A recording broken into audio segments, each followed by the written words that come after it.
One, first and foremost, I want to give all praises, honor, and glory to Yahweh, Bahasham, Yahushai, Bahasham, Rachak, Wadash.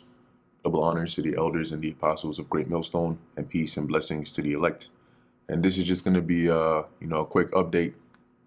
You have another, escalation, okay, in the tensions over there in the east. And as we keep on, warning and warning and warning, everything is shifting more and more towards Iran, Iran, Iran. Okay, it's like they're provoking the same way they were provoking Russia, right? Which that's the spirit of the Lord that's doing it anyway, right? Pursuant to Ezekiel, the 38th chapter, the Lord said He will put hooks into the jaws of Russia, right, and turn them back. So now you can see Russia's already in that warlike mindset, and the same for Iran with all these provocations. Okay, now this just came out. It says here at the grave site of the Iranian general Qasem Soleimani. It says here that there were two blasts heard near grave of slain Iran guards or guards general. It says two explosions were heard in quick succession near the grave of Iranian General Qasem Soleimani on Wednesday, the anniversary of his killing in a U.S. drone strike in Iraq. Now, this is also on BBC News. It says here, twin blast near Iran General Qasem Soleimani tomb killed 20. Okay, and there's some sources that are saying that, they believe this was a T attack. Like this was deliberate. Okay, this wasn't just like some random whatever the case may be. All right, so we got to keep on watching and see. But once again, it's getting to the point now where the Lord is really, turning things up. He's taking this up, up one notch, to where, like we keep saying, the key players are now being involved directly. Okay, now you also had Yemen that basically said that any U.S. attack is not going to go, unpunished. Okay, and yet this still keeps on happening. It says here at least 20 people have been killed by two explosions near the tomb of Iran Revolutionary Guards General Qasem Soleimani on the 4th anniversary of his assassination. State broadcaster Arib said another 60 people were wounded by the blast during a ceremony near the Sahib al-Zaman Mosque in the city of Kerman. Kerman's province emergency service chief said they were caused by bombs. So that's not an accident. A video circulated online appeared to show several bodies on the ground. Now, obviously, as time goes on, we're going to get more information as to what's happening here. Who's potentially behind it, even though I'm sure they already have their suspicions. Okay, but like I said, this is all in biblical prophecy. Now, when you read in the book of 2nd Ezra, chapter 15, I'm just going to get straight to the point. Around from the 28th verse on down, it goes into basically World War III, but it's written in a metaphorical / parabolic way. All right. So the main point here that I'm going to jump to is 2nd Ezra chapter 15 verse 28, and I'm going to jump down. It says, "Behold, an horrible vision, and the appearance thereof from the east." Okay, meaning that because this was a vision that the prophet Ezra saw, and he called it horrible because it was a scary and dangerous event. All right, a very destructive one. Verse 29, actually, I'm just going to read down to 30. It says, "Where the nations of the dragons of Arabia shall come out with many chariots, and the multitude of them shall be carried as the wind upon the earth." Right, and the dragons of Arabia is dealing with the Ishmaelites.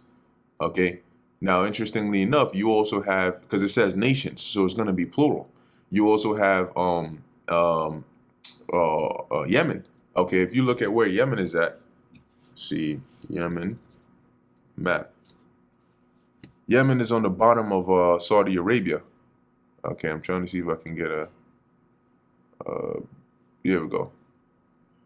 So you can see here, right? Like if you actually look at this whole piece of land right here, okay, Saudi Arabia is over here, Qatar is over here, Yemen is over here. All of these nations, pretty much Ishmaelites, okay, are over here. As today they'll call them Arabs, but for the most part they're like Ishmaelites. So as it says here, right, they're gonna come out with many chariots, which is talking about armies. right? In the ancient world, you when you went to war, you had chariots and horses and so on and so forth. Today, they have different forms of their armies. It says, and the multitude of them shall be carried upon as wind upon the earth, which is to emphasize that how large their army is going to be, that all they which hear of them may fear and tremble.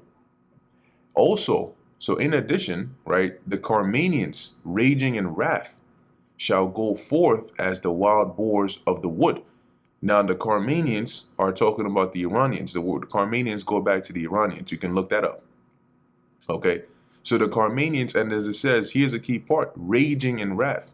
So when they, because it's going to tell you here, right? It says, as the wild boars of the wood, with great power shall they come and join battle with them. So when they come for war, they're going to come raging. They're not just going to come because, oh, somebody else, got into it, so we're just going to come in just to help them. They're going to come raging. That sounds like, a response to a provocation. Okay? It says, shall join battle with them and shall waste a portion of the land of the Assyrians. Now, the prophetically, when it says the Assyrians here, it's not talking about the ancient Assyrians. Okay? It's talking about America, because America is also known as Assyria. Okay, in a prophetic sense. See, so right here it lets you know that in this war, you're going to have obviously the Arab nations, but you're also going to have the Iranians that are going to come in here, and they're going to be pissed off. And it makes sense with all the constant provocation that's going on. But guess what? According to Ezekiel 38, Russia is going to be a guard onto Iran. It's written up in there. Okay? And Russia is also going to come against the land of, the small hats. Okay? The ones that are right in the center. Amalek. Okay? So the Lord is really turning things up. Now, of course, we know there are other prophecies that need to take place before this war goes nuclear. But it doesn't mean that the Lord cannot escalate. Because remember, it's in a succession of events. Okay? And at the end, okay, after this MOTB comes out and the hour of temptation comes to pass, that destruction is going to happen. So things need to be ready on cue, okay, so that they can happen in their right order. This is the book of Romans, chapter 13, verse 11. It says, and that knowing the time, that now it is high time to awake out of sleep, for now is our salvation nearer than when we believed. See, it's high time to awake out of sleep. So now is the time to have your eyes open, to be watching, to be paying attention to what's going on in the world, because it will affect you. What's going on over there will affect you, because it's going to lead to a world war and you will be affected. Okay, but the key part here is our salvation is nearer than when we believed. All right, so anyway, that was just a quick update on that. We'll keep on watching and see what else comes out. Lord willing, that was edifying and informative to the elect. In closing, I want to give all praises, honor, and glory to Yahweh, Bahasham, Yahushai, Bahasham, Ruach HaKodesh. Until next time, Shalom.